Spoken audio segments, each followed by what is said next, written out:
नमस्कार दोस्तों, स्वागत है एक बार फिर से बहुत ही शानदार और जानकारीपूर्ण वीडियो में। तो इस वीडियो में हम बात करेंगे वासुदेव बलवंत फड़के के जन्म से मृत्यु तक के संपूर्ण जीवनी के बारे में। तो वीडियो को पूरा जरूर देखें। वासुदेव बलवंत फड़के का जन्म 4 नवंबर 1845 को हुआ और 17 फरवरी 1883 को मृत्यु हुई। भारतीय स्वतंत्रता संग्राम के कार्यकर्ता और क्रांतिकारी थे, जिन्होंने औपनिवेशिक शासन से भारत की आज़ादी की मांग की थी। फड़के कृषक समुदाय की दुर्दशा से प्रभावित हुए और उनका मानना था कि स्वराज्य उनकी समस्याओं का एकमात्र इलाज है। उन्होंने हिंदू समाज के विभिन्न उप समुदायों से मदद ब्रिटिश शासन के खिलाफ आंदोलन खड़ा किया।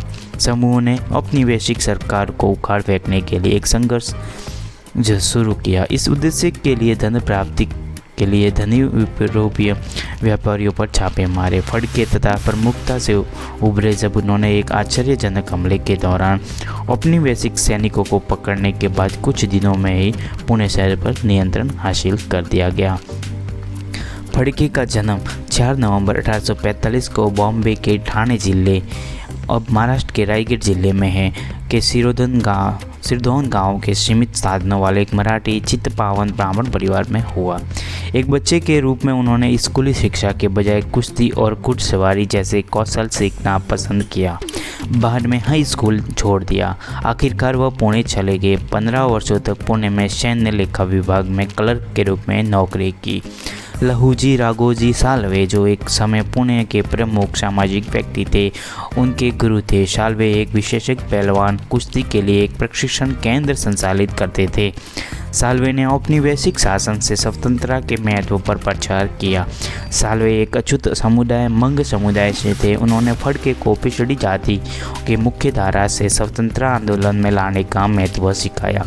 इस अवधि के दौरान फड़के ने महादेव गोविंद रानाडे के लिए व्याख्यानों में भाग लेना शुरू कर दिया, जो मुख्य रूप से इस बात पर केंद्रित था कि औपनिवेशिक सरकार की आर्थिक नीतियों से भारतीय अर्थव्यवस्था को कैसे नुकसान पहुंचाया।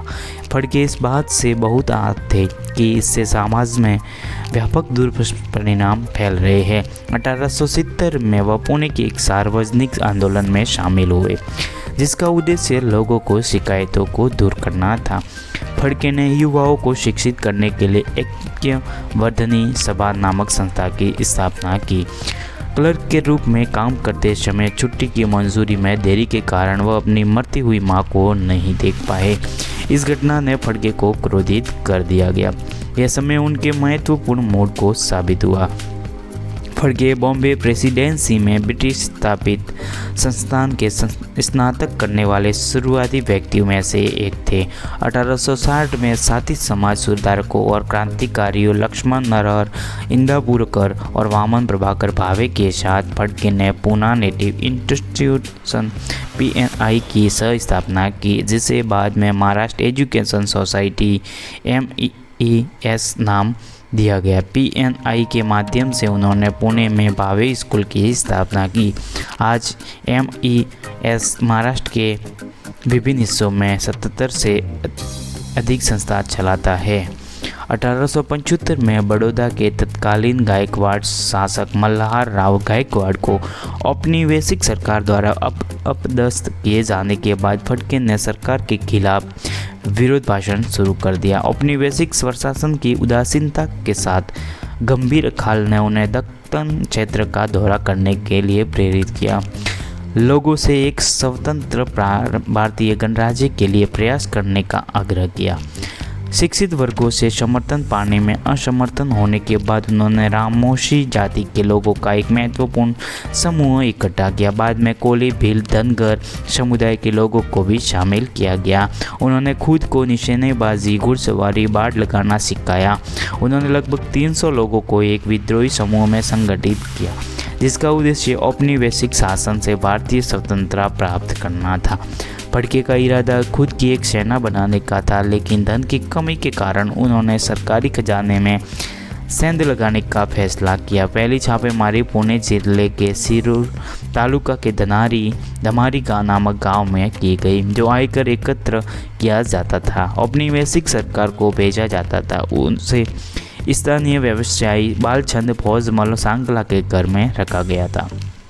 उन्होंने घर पर हमला कर दिया। अकाल पीड़ित ग्रामीणों के लाभ के लिए धन ले लिया। वहां उन्होंने लगभग 400 रुपये एकत्र किए, लेकिन इसके कारण उन्हें डाकू करार दिया गया। खुद को बचाने के लिए फड़के को अपने समर्थकों और शुभचिंतकों को, जिनमें ज़्यादातर समाज का निचला वर्ग था, की शरण में एक गांव से दूसरे गांव भागना पड़ा।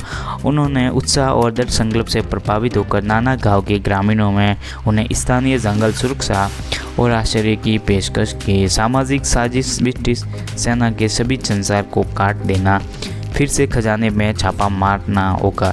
इन छापों मुख्य उद्देश्य अकाल प्रभावित किसान समुदाय को भोजन खिलाना था। फड़के ने पुणे में शिरूर और खेड़ू तालिका के पास इलाकों में कई छापे मारे। इसी बीच रामोशी के नेता दौलत राव नाइक, जो फड़के के प्रमुख समर्थक थे, पश्चिमी तट पर कोंकण क्षेत्र की ओर बढ़े। 10 से 11 मई 1879 को उन्होंने पलाश पे चिकली और छापा मारा। लगभग 1.5 लाख रुपए लूट लिए। घाट माता की ओर लौटते समय मेजर डेनियल्स ने नाइक पर हमला किया, जिसे गोली मार दी गई। उसकी मृत्यु फड़के के विद्रोही के लिए एक झटका थी। समर्थन की हानि में उन्हें श्री शैल मल्लिकार्जुन तीर्थ की ओर दक्षिण की ओर जाने के लिए मजबूर कर दिया गया। बाद में फड़के ने कई नई लड़ाइयाँ शुरू करने के लिए लगभग 500 रोहिलाओं की भर्ती की। देश भर में औपनिवेशिक सरकार के खिलाफ एक साथ हमले आयोजित करने के फड़के की योजनाओं को बहुत सीमित सफलता मिली। एक बार गनूर गांव में औपनिवेशिक सेना के साथ उनकी सीधी मुठभेड़ हुई थी, जिसके बाद सरकार ने उन्हें पकड़ने के लिए इनाम की पेशकश की थी। हार न मानने के लिए फड़के ने बदले में बॉम्बे के गवर्नर को पकड़ने के लिए इनाम की पेशकश की, प्रत्येक यूरोपीय की हत्या के लिए इनाम की घोषणा की और सरकार को अन्य धमकियां जारी की। इसके बाद वह रोहिल्ला और बो को अपने संगठन में भर्ती करने के लिए हैदराबाद राज्य गया। अब एक British major Henry William Daniel और हैदराबाद के निज़ाम के पुलिस आयुक्त अब्दुल हक ने दिन रात भागते हुए फड़के का पीछा किया। उन्हें पकड़ने के लिए इनाम देने के लिए ब्रिटिश कदम को सफलता मिली। किसी ने फड़के को धोखा दिया। 20 जुलाई 1879 को जब वह पंढरपुर जा रहे थे, तब कदालदगी शहर में एक भयंकर लड़ाई के बाद में उन्होंने एक मंदिर में पकड़ लिया गया। यहाँ उन्हें ट्रायल के लिए पुणे ले जाया गया। गणेश वासुदेव जोशी, जिन्हें सार्वजनिक काका के नाम से भी जाना जाता था, उनके मामले का बचाव किया। फड़के और उनके साथियों को संगम ब्रिज के पास सत्र नाला के जेल भवन में भेज गया, जो अब राज्य CID मुख्यालय भवन है। उनकी अपनी डायरी ने उन्हें आजीवन कारावास की सज़ा सुनाने का सबूत दिया। फड़के को यमन के अदन की जेल में ले जाया गया, लेकिन 13 फरवरी 1883 को वह दरवाज़ा खोलकर जेल से भाग गए। जल्दी उन्हें पकड़ लिया गया, फिर वह भूख हड़ताल पर चले गए। 17 फरवरी 1883 को उनकी मृत्यु हो गई। अगर आपको यह फड़के जी के बारे में कहानी या इतिहास अच्छा लगा हो तो वीडियो को लाइक करें और चैनल पे आप नए हो तो चैनल को सब्सक्राइब जरूर। ऐसे ही ऐतिहासिक वीडियो देखने के लिए हमारे चैनल से जुड़े रहे।